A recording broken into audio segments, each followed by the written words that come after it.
The galactic archives held secrets that most species preferred to forget. Buried deep within corrupted data cores and encrypted files, there were records of a time before the concordat of aligned species had brought peace to the galaxy. These records spoke of wars and wonders, of species that had risen and fallen like waves against a shore. But there was one record that stood apart from all the others. It was locked behind security protocols so old that most modern systems could not even recognize them. Of the hegemony found this record by accident. She was young for a diplomatic, barely past her first century, with silver-blue scales that caught the light when she moved and eyes that missed nothing. Her job was simple enough. She was supposed to catalog old documents from the pre-Concordat era, sorting them into categories for the historical archives. It was boring work, the kind given to junior staff who had not yet proven themselves worthy of real assignments. But O was curious by nature. When she found a file that her terminal could not open, she did not move on to the next one. Instead, she spent 3 days breaking through the encryption, working through her sleep cycles, driven by a need to know what someone had tried so hard to hide. What she found changed everything. The file contained records of a quarantine, not a medical quarantine for some disease, but a planetary quarantine. An entire solar system had been sealed away from the rest of the galaxy 12,000 standard cycles ago. The containment field surrounding it was the most sophisticated ever constructed.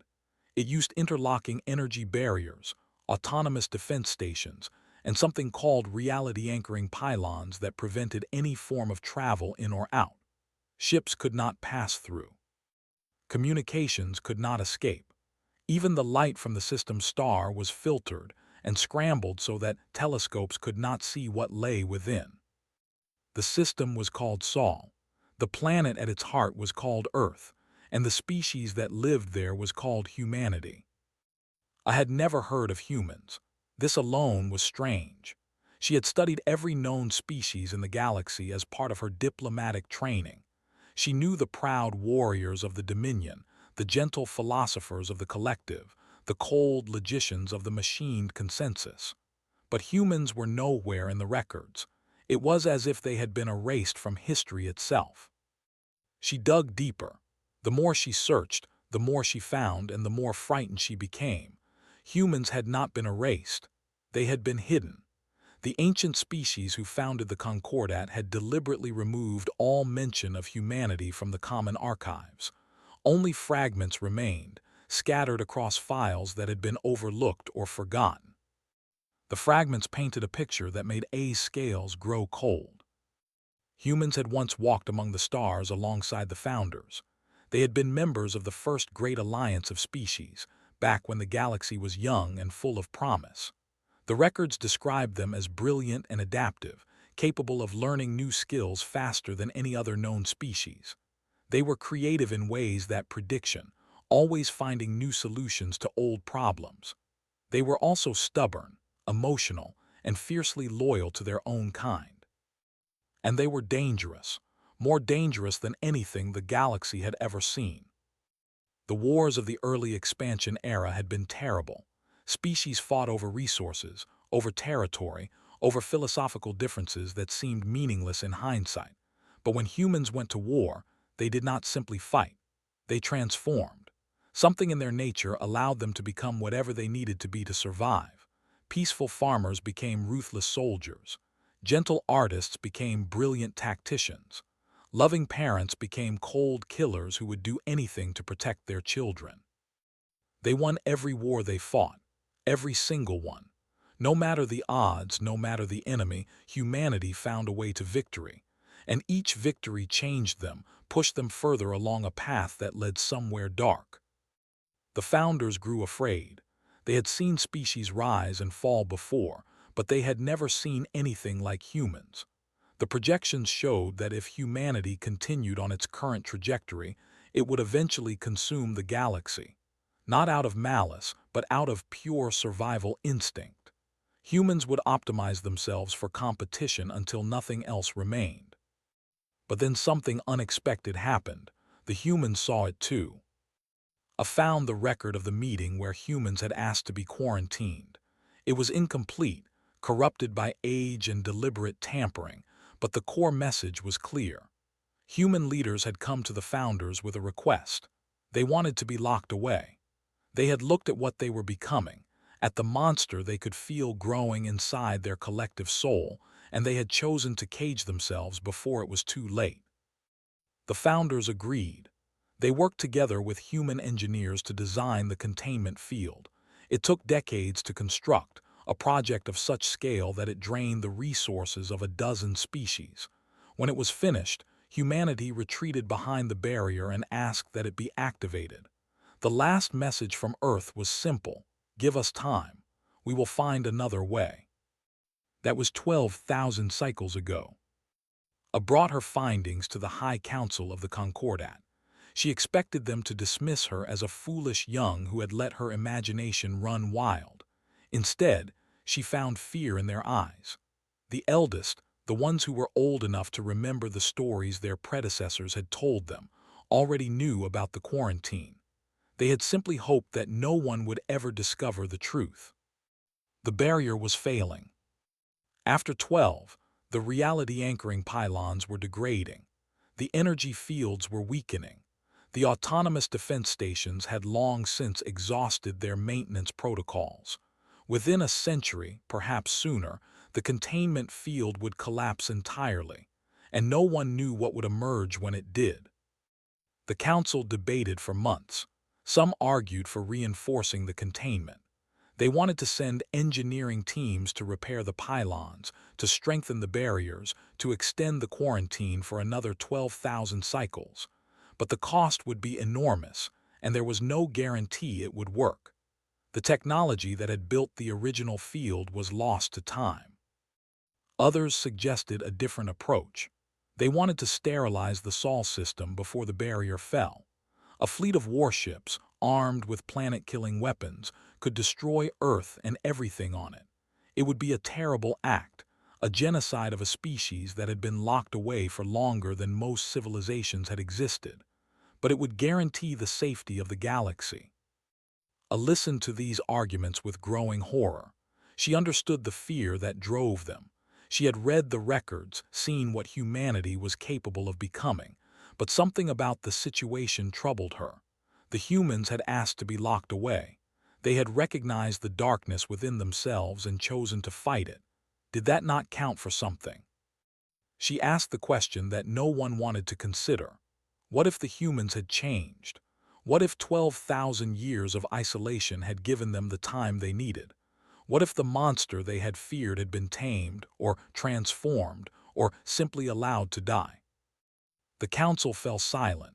It was a possibility they had not considered, perhaps because they were too afraid to hope, but pressed her point. The barrier was failing no matter what they did.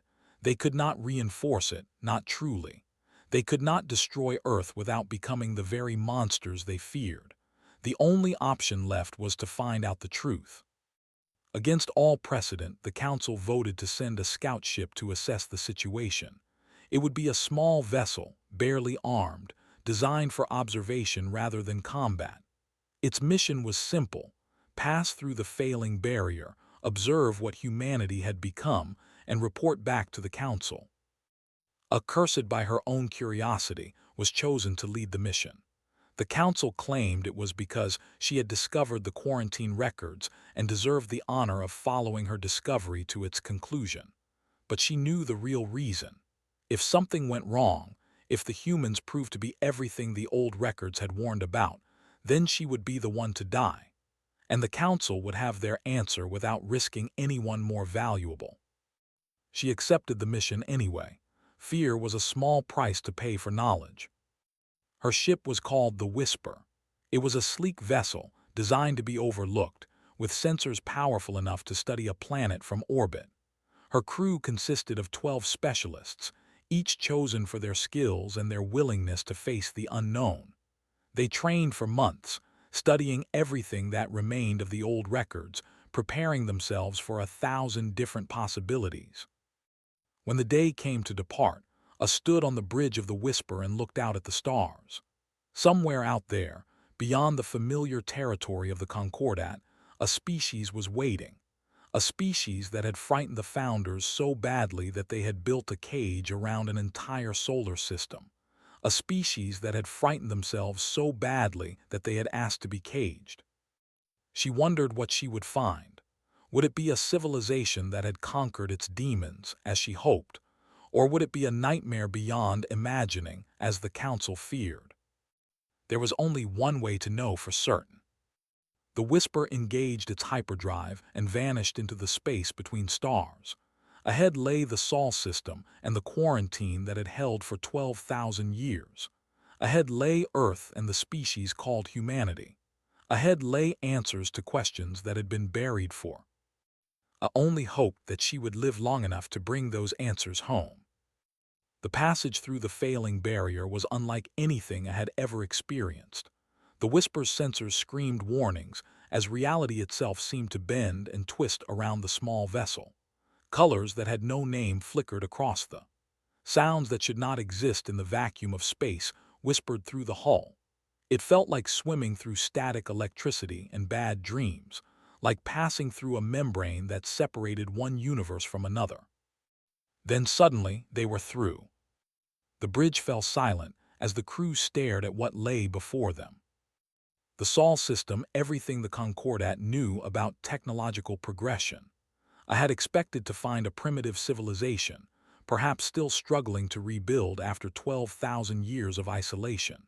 She had prepared herself for the possibility of ruins, of a species that had destroyed itself in the darkness of its cage.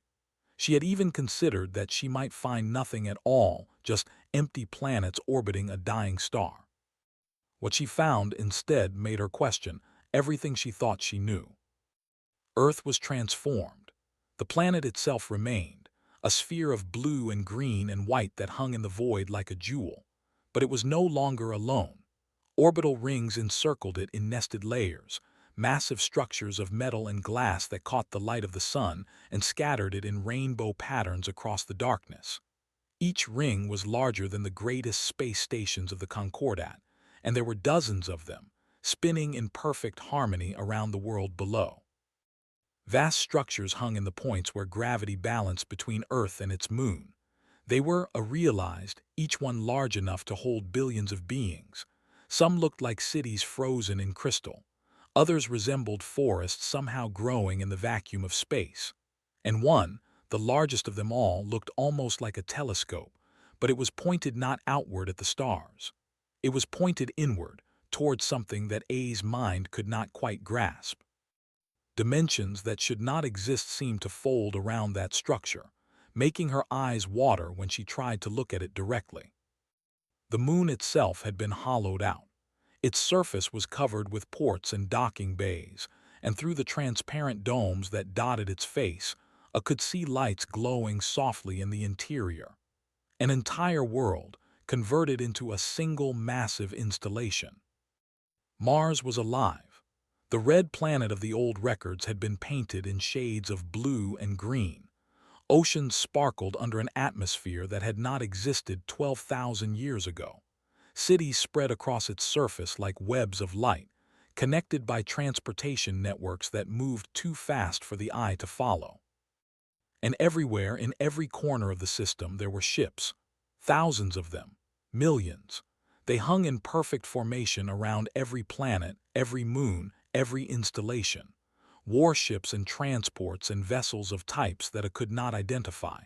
A fleet that dwarfed anything the Concordat could field, larger than all the navies of all the species combined. The fleet hung motionless, waiting. One of A's crew members made a small sound of terror. She understood the feeling. The display of power before them was so overwhelming that it seemed almost absurd. How could any species build so much in just 12,000 years? How could they fill an entire solar system with technology so advanced that it made the Concordat look primitive? Then the communication systems activated, not in response to any signal that I had sent. They simply turned on, as if someone had reached through the vacuum of space and flipped a switch. Every encryption protocol, every firewall, Every security measure that the Whisper possessed was bypassed with the casual ease of an adult opening a child's locked diary. A voice filled the bridge. It was warm and calm, with a slight musical quality that suggested it was synthesized rather than natural. But there was something unmistakably alive behind it, an intelligence that made A's scales prickle with awareness. "Hello of the hegemony," the voice said. "We've been expecting visitors for some time. Please don't be alarmed. The fleet is merely a precaution. We've had 12,000 years to prepare for a lot of different possibilities." I found her voice, though it took effort to speak past the tightness in her throat. "You know my name." "We know a great deal," the voice replied. "We've been watching the galaxy through the barrier for a very long time. The containment field blocked matter and energy, but not all forms of information. We learned your languages, your histories, your cultures. We watched you grow and change and struggle with the same questions that drove us to lock ourselves away." "Then you know why we're here," I said. "We do. The barrier is failing. The Council is afraid, and you have come to learn whether that fear is justified." There was a pause, a moment of silence that felt almost gentle. "We would like to answer that question. Will you come and meet us?" I looked at her crew. She saw fear in their eyes, but also curiosity and something else that might have been hope. They had come too far to turn back now. "We will come," she said.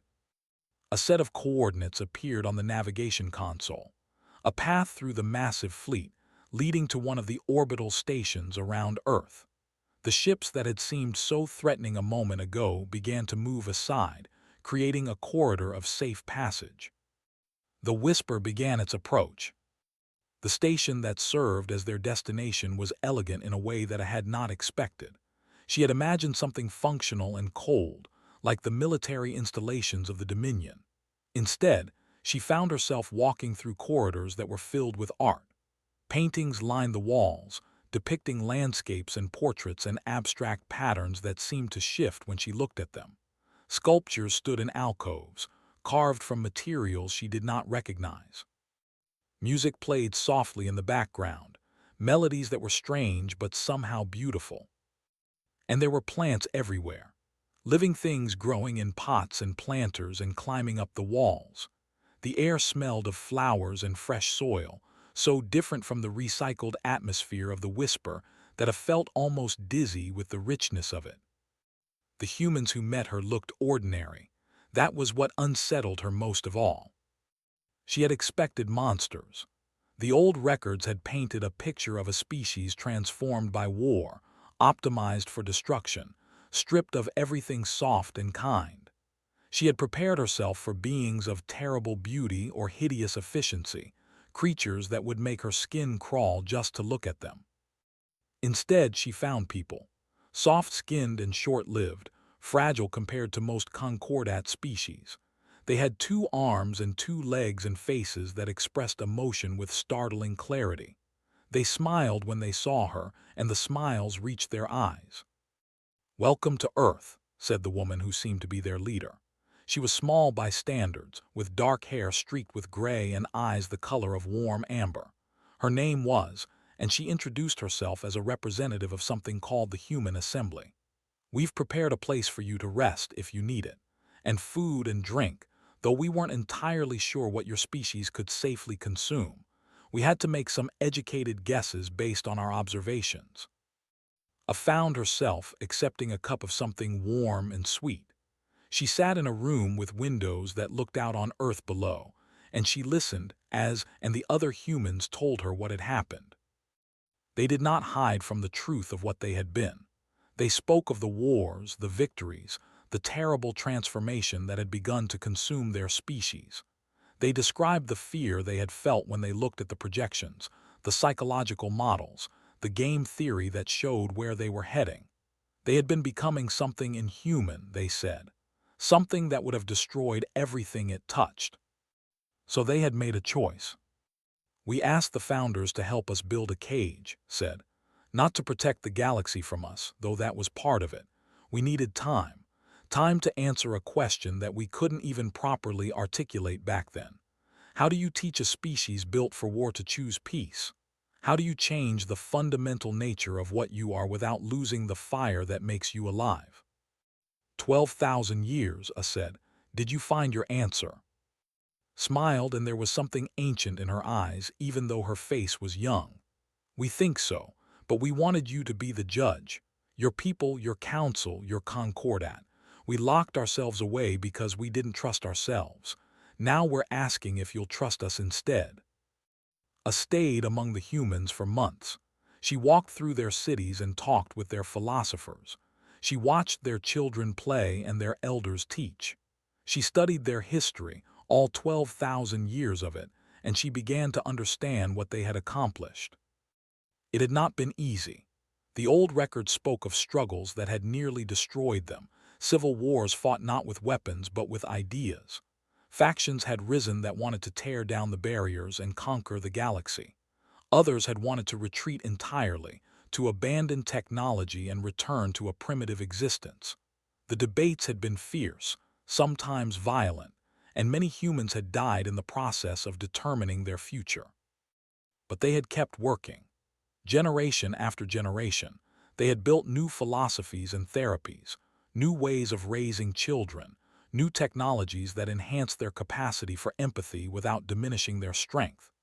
They had studied themselves with the same intensity that they had once applied to weapons of war, mapping the human psyche, identifying the triggers that led to darkness, and finding ways to redirect those impulses toward creation instead of destruction.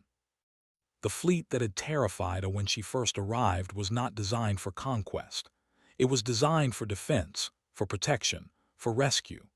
The humans had built it because they knew that someday the barrier would fall, and they wanted to be ready to help the galaxy if it needed them.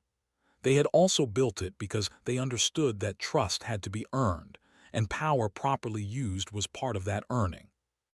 The telescope that pointed inward was studying dimensions beyond normal space. The humans had discovered that the universe was larger and stranger than anyone had imagined. There were threats out there, things that made humanity's old darkness look like a candle flame compared to a supernova. The humans were preparing to face those threats, not because they wanted to fight, but because they believed someone had to. We've spent 12,000 years learning to be better, told on the day before her departure. We're not perfect, we'll never be perfect, but we've learned to choose who we want to be instead of letting our instincts choose for us. That's all any species can do, really. Make the choice, every day, to be something more than what you were yesterday. A return to the Concordat with her report. She carried recordings and documents, evidence of everything she had seen. But more than that, she carried something that could not be contained in data files. She carried hope. The council chamber fell into chaos when it delivered her findings.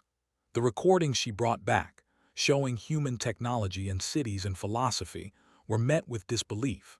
Some dismissed them as fabrications, clever forgeries designed to lower the Concordat's guard. Others claimed they were proof of humanity's cunning, showing how the species had evolved to become better predators through deception rather than force. The fear was too old, too deep. For 12,000 years, the quarantine had been a fact of galactic life, as permanent as the stars themselves.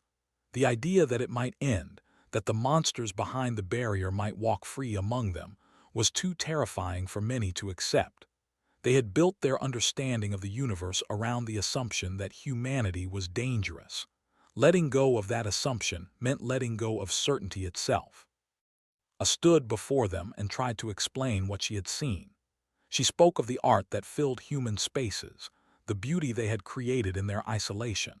She described the children she had watched playing games in the gardens of orbital stations, laughing with the pure joy of beings who had never known war. She told them about the philosophers who had spent centuries developing new ways of thinking, new methods for turning aggression into creativity and fear into curiosity. But the council was not convinced. Speaker after speaker rose to argue against lifting the quarantine. They cited the old records, the same fragments that I had discovered. They reminded everyone of the wars humanity had won, the enemies they had crushed, the terrible transformation that had driven them to cage themselves. If humans had truly changed, the speakers argued, then why had they built such an enormous fleet? Why did they need weapons at all? I had answers for these questions.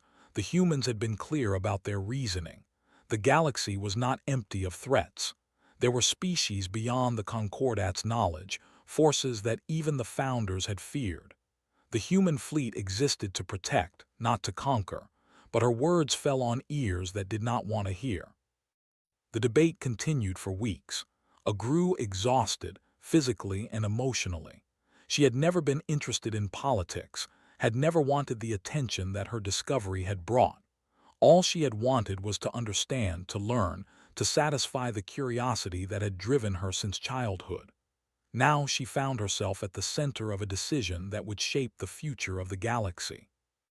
One night, unable to sleep, she walked through the corridors of the council station and found herself in the observation deck. The stars spread out before her like scattered diamonds, cold and distant and beautiful. Somewhere out there, beyond the edge of Concordat space, humanity was waiting. They had sent no messages, made no demands. They simply waited as they had waited for 12,000 years to learn whether they would be trusted.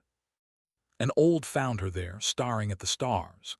His name was R, and he was the eldest member of the council, old enough to remember when his own grandfather had told him stories of the quarantine. He moved slowly. His scales faded to pale gray with age, but his eyes were sharp as he settled beside her. "You believe them," he said. It was not a question. "I do," A replied. "I spent months among them. I looked into their eyes and spoke with their children and walked through their history. They are not what the old records say they were. They changed themselves deliberately and painfully. They became something new." R was quiet for a long moment. When he spoke, his voice was heavy with the weight of years. "I have served on this council for 3 centuries. In that time I have seen species rise and fall. I have watched empires crumble and new civilizations emerge from the dust. And I have learned one truth that applies to all of them. Fear is easy, trust is hard, but without trust there is no future." He turned to look at her, and saw something unexpected in his ancient eyes. She saw hope, fragile and uncertain but real. "I will support you," he said. "When the vote comes, I will speak in favor of opening the barrier. My voice may not be enough to change the outcome, but at least it will be heard." True to his word, R addressed the council the following day. He spoke of his own fears, the nightmares that had haunted him since he first learned of the quarantine as a young child. He admitted that the idea of humans walking free terrified him, that part of him wanted to reinforce the barrier and forget that humanity had ever existed. But then he spoke of choice. He reminded the council that the humans had chosen to cage themselves. They had seen the darkness within their own nature and had decided to fight it. For 12,000 years, while the rest of the galaxy grew complacent in its safety, humanity had struggled to become something better. They had earned the right to be judged by what they had become, not by what they had been. Others began to speak in support. Not many at first, but enough to shift the tone of the debate. The arguments against lifting the quarantine grew weaker as more voices joined the call for trust. I watched in amazement as the fear that had dominated the chamber began to give way to something else. The vote, when it finally came, was closer than I had hoped. Nearly half the council voted to maintain the quarantine, to find some way to reinforce the failing barrier and keep humanity locked away forever. But the majority, slim as it was, voted for trust. The quarantine would be lifted. After 12,000 years, Earth would be free. The barrier came down on a day that would be remembered across 1,000 worlds. I stood on the observation deck of a Concordat diplomatic vessel, watching as the ancient pylons powered down one by one. The energy fields that had held for flickered and faded, dissolving like morning mist under the sun. Where once there had been an impassable wall between the Sol system and the rest of the galaxy, now there was only open space. For a long moment nothing happened. The stars hung silent and still, indifferent to the momentous change that had just occurred. I held her breath, waiting. Then the human ships began to emerge. They came slowly, peacefully, their weapons cold and their communication channels open. There were no demands, no threats, no displays of the terrible power that had frightened the founders so long ago. Instead, there were greetings, messages of friendship broadcast on every frequency, translated into every language the Concordat used. The humans introduced themselves as neighbors, as fellow travelers through the vast darkness between stars, as species hopping to build something beautiful together. They came bearing gifts. Medical technology that could extend and cure diseases that had plagued the Concordat for centuries. Agricultural science that could end famine on 100 worlds. Engineering knowledge that made the greatest achievements of the Concordat look like children's toys. Clean energy systems, environmental restoration techniques, space habitats that could support billions of beings in comfort and safety. The humans had not spent 12,000 years preparing for war. They had spent 12,000 years preparing for peace. But the greatest gift was simpler than any technology. They came with stories.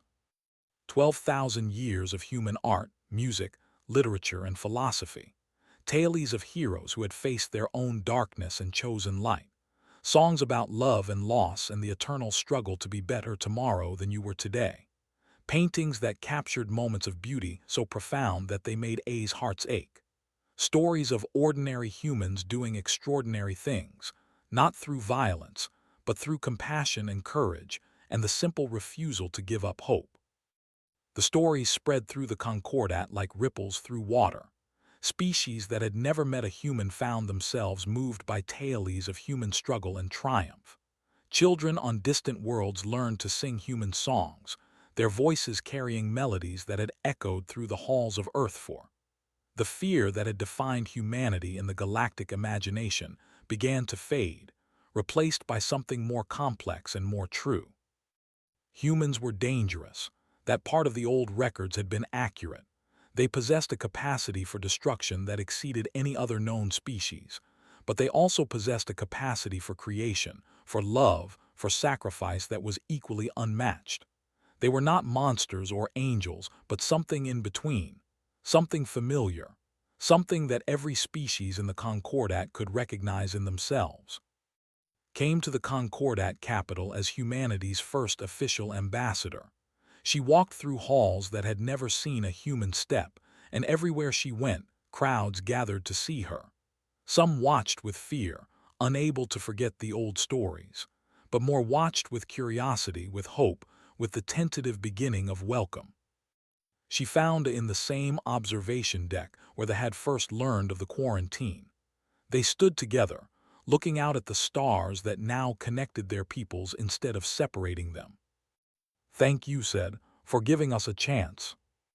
A shook her head. "You gave yourselves the chance. 12,000 years ago when you chose to change instead of conquering. I just helped people see what you had become."